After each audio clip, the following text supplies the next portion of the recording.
Please get ready for the passage.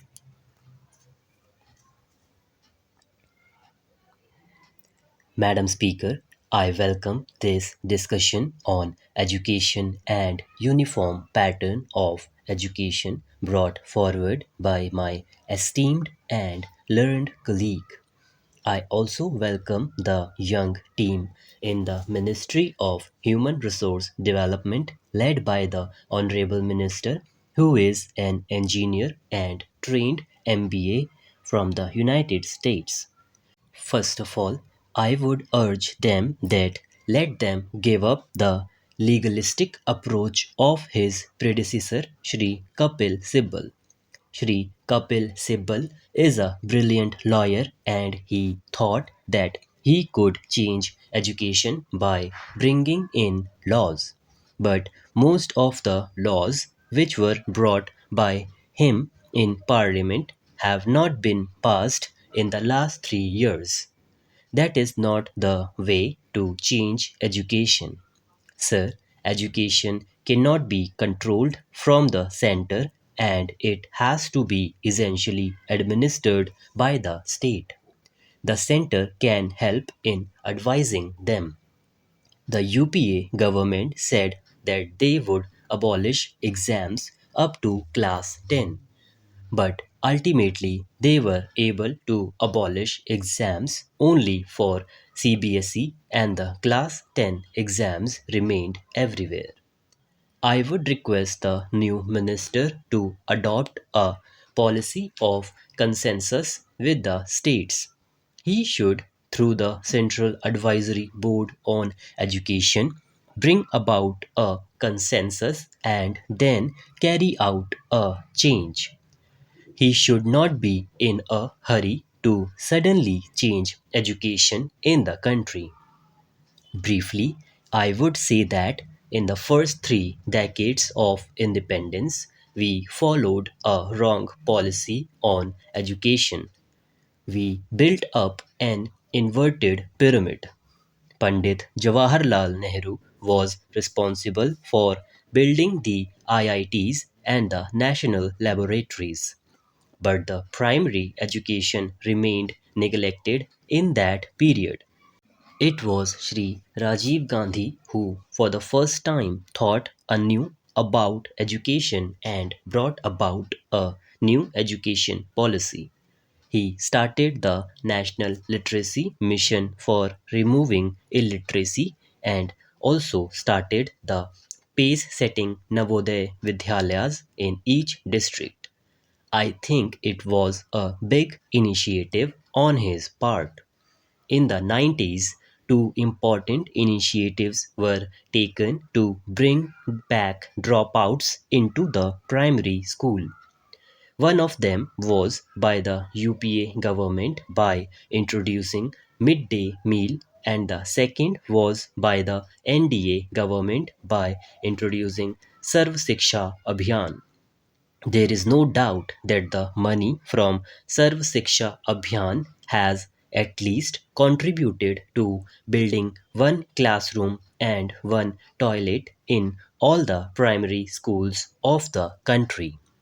Now it is time to give the educational structure a pyramidal structure with a broad base.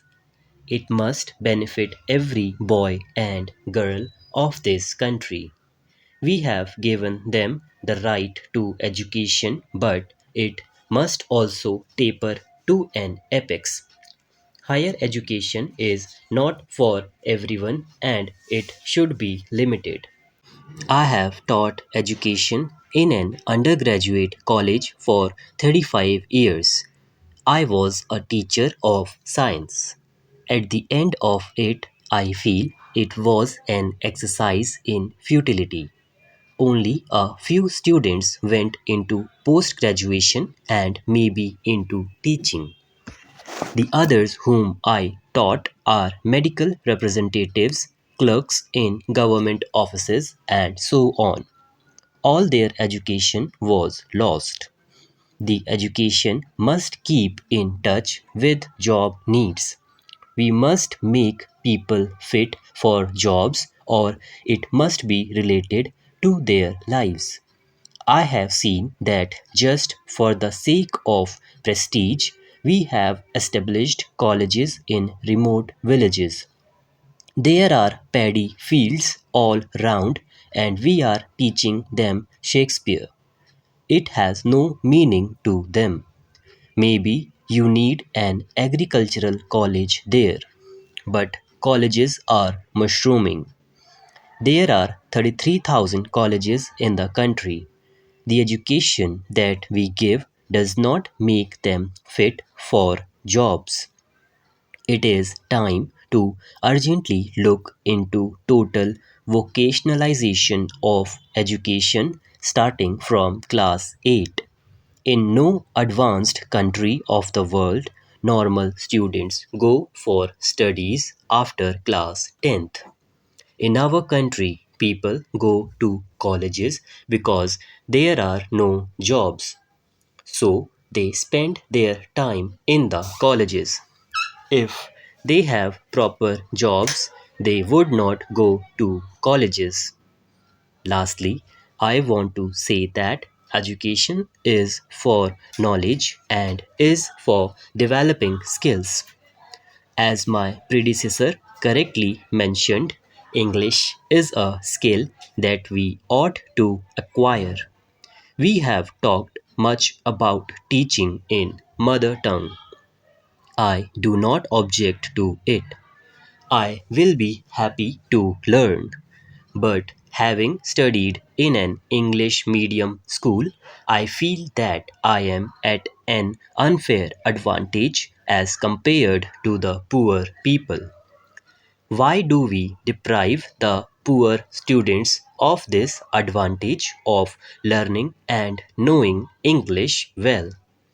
In Kolkata today, most of the government primary schools have no students because even a rickshawala prefers to send his child to a school which teaches English. This is the need of the hour. So, how can you really dispense with English? We must free education from our old concepts. Dr. Lohia was very good in his time, and so was Jawaharlal Nehru. But in today's time and age, in a globalized world where computers are ruling the roost, our children must be exposed to an international language. The Honorable Minister was saying that none of our universities feature in the top 200 universities in the world.